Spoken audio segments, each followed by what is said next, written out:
Hello guys, hello, this is for Capricorn. Capricorn, welcome dito sa aking channel, Kapalaran 888. Welcome. Alamin natin Capricorn kung anong messages, vibration, gabay energy para sa inyong lahat. So this is for the last week of May 2026. So ano bang last message sa iyo ng Mayo ng 2026 Capricorn? Okay? So let's check, let's verify.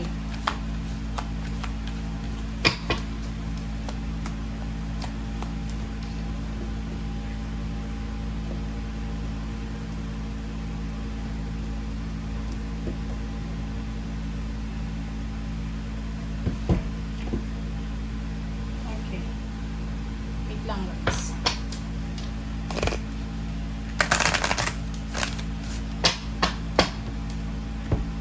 Okay, wait lang guys.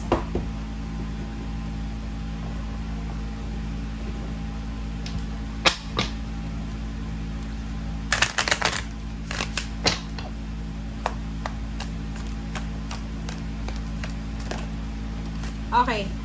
Capricorn, first card natin is step out of your comfort zone, North Node. So, hindi ka nag-iisa na zodiac sign na may message na ganito. Kasi sa linggong ito, maraming zodiac signs ang naka-receive ng ganitong message. So, ibig sabihin, may mga zodiac signs tulad mo na kailangan yung lumabas sa komportable nyong situation. Okay?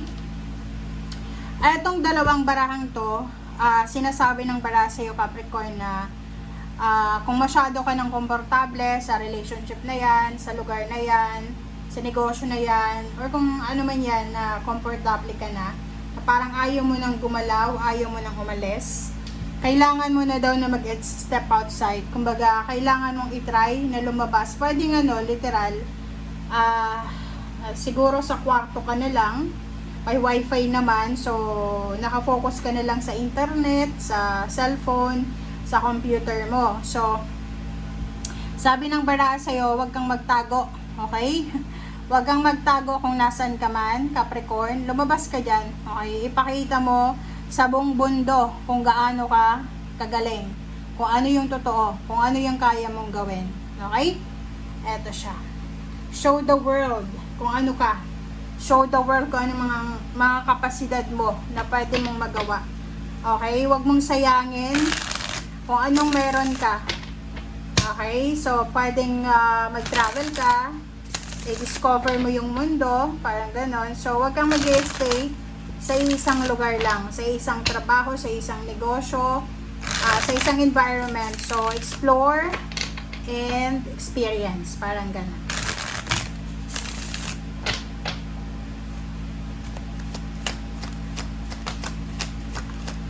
Alright.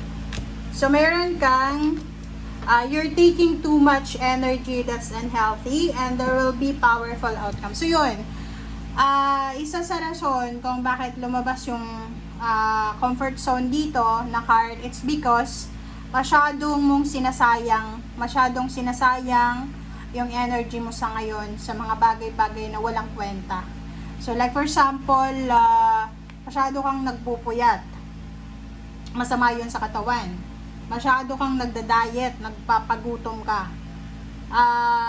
Masyado ka bang mahilig sa bisyo or kano pa man. So, wag mo daw sayangin. Okay, Capricorn? Wag mong sasayangin yung energy mo.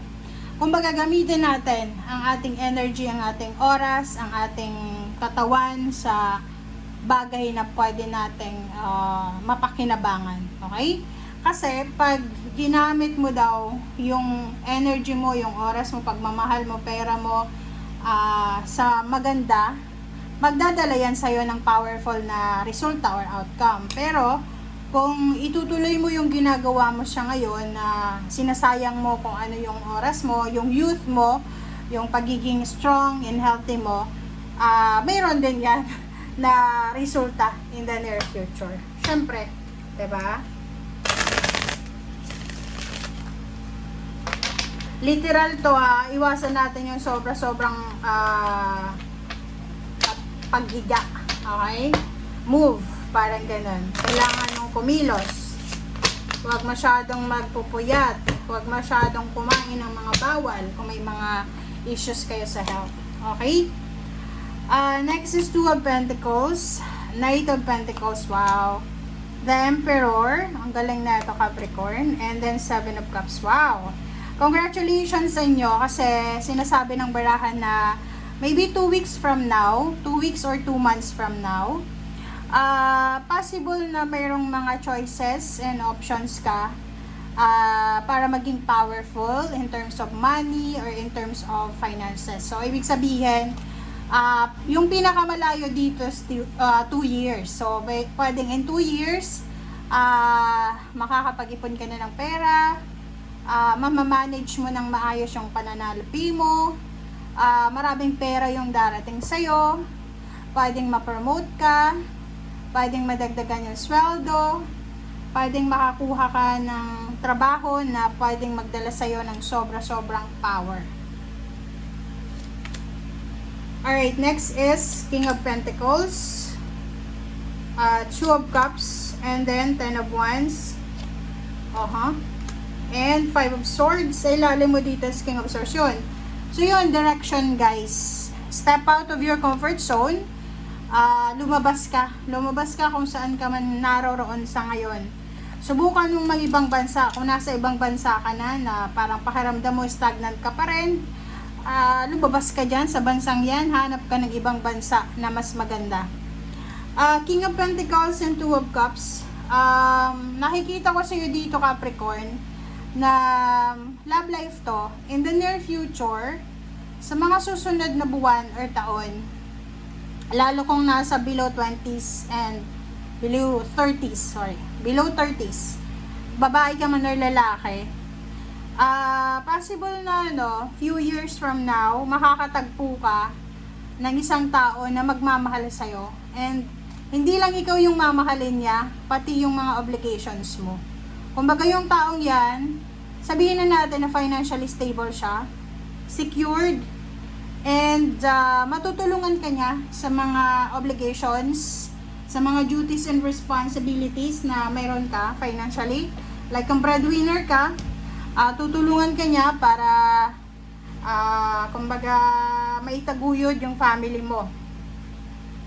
So yung Five of Swords dito, sinasabi ng baraha, but kailangan mong i-give up ang isang bagay. So, ang nakikita natin dito, Capricorn, is pwedeng buntis ka or pwedeng may asawa ka.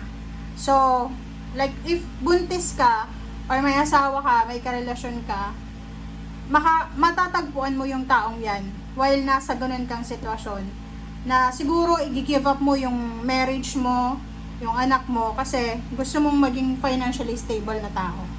Okay? Parang sasama ka sa taong yan, kasi papangakuhan kanya ng pera, karangyaan, or ano pa man. Okay guys, thank you for watching. Bye!